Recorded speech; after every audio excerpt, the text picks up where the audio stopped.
కరీంనగర్ నుంచి మన జిల్లాకు వలస వస్తే మనం గెలిపియలేదా? మన మంచితనం చేతగంతనమా అని నేను అడుగుతున్నా మా యువకుల్ని.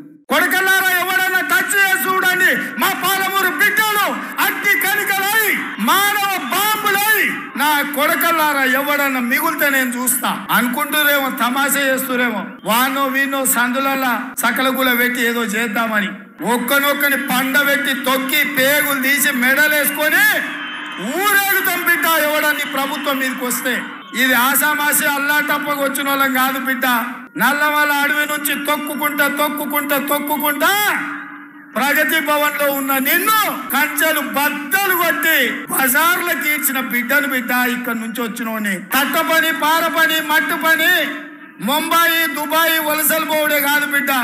నీలాంటి వాళ్ళని కోతి తీసి పొందబెట్టేది కూడా మాకు తెలుసు.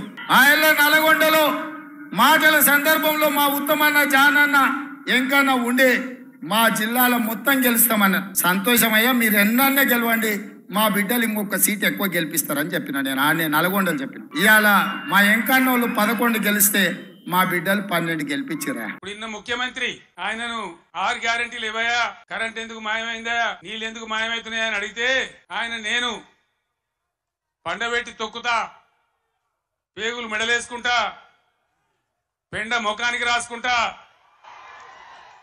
చీరుతా, సంపుతా, మానవ బాంబునైతా, మట్టి బాంబునైతా అని మాట్లాడతాడు.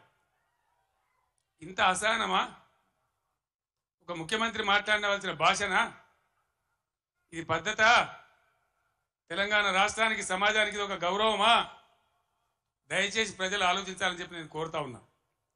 ఈ కరీంనగర్ గడ్డ నుంచి యావత్తు తెలంగాణ ప్రజానికి నేను పిలిపిస్తా ఉన్నా. తెలంగాణ ముఖ్యమంత్రి అంటే తెలంగాణ మాట్లాడే మాటలు, ఆ ముఖ్యమంత్రి మాట్లాడే మాటలు, ఎవరన్నా ముఖ్యమంత్రి పదవులు ఉన్న వ్యక్తి మేము మానవ బాంబులం అయితే మనం మాట్లాడొచ్చునా? మాకు మాట్లాడరాదా? తిట్టానంటే తిట్టు తక్కువన్నాయా? ఇవాళ గీయాలకు మొదలు పెడితే రేపు గీయాల దాకా తిట్టచ్చు. నేను మాట్లాడినా, తెలంగాణ ఉద్యమంలో మాట్లాడినా, తెలంగాణ వ్యతిరేకించిన వాళ్ళను దద్దమ్మలు అన్నా, సన్నాసులు అన్నా, సమైక్యవాదం, సమగ్రాభివృద్ధి అంటే సన్నాసులారా ఏది రాని మాట్లాడినా. కానీ ఈ విధంగా 10 ఏళ్ళ ముఖ్యమంత్రికి ఉన్నప్పుడు నా నోటి నుంచి ఒక్క రోజన్నా, ఒక సందర్భంలోన్నా ఇటువంటి దురుసు మాటలు మీరు విన్నరా? దయచేసి ఆలోచన చేయాలని నేను చెప్పేది చాలా సీరియస్ మాట. ఎందుకంటే తెలంగాణ రాష్ట్రం తెచ్చుకున్నాం, 10 ఏళ్ళు బ్రహ్మాండమైన పాలన చేసినాం. మీ అందరికీ తెలుసు, తెలంగాణ వచ్చినాడు కొత్త కుండల ఈగలు వచ్చినట్టు. దిక్కు దిశ లేదు, బడ్జెట్ ఏందో తెలియదు, కరెంటు లేదు, కాలిపోయే మోటార్లు, పేలిపోయే ట్రాన్స్ఫార్మర్లు, మంచినీళ్ళకు అన్నమో రామచంద్ర.